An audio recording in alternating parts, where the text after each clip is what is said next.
ساکنان نزد مرزی جماعت قلنده ناحیه لیلک قرقیزستان جوانان جماعت اوچی قلچه ناحیه باباجان غفورов را نگذاشتند در میدانچه ورزشی نزد مکتب بازی کنند.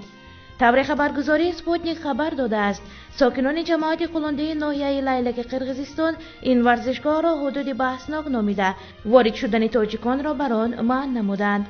منبع خبر گفته است ساکنان جماعت اساساً جوانان به ورزشگاه برآمده خواستند که زمین آن را از خس و خاشاک تازه نموده در وقت فارغ از کار و بار فوتبال بازی کنند، اما جانب قرقیزها مانع این کار جوانان شدند.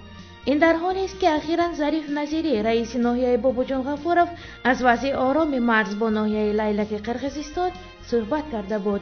گفتنی است بعضی از نواحی ولایت سوغد تاجیکستان با قرقیزستان هم سرحد است، ولی خط مرز برای ساکنان این دو کشور تا به امروز معین و مشخص نشده است.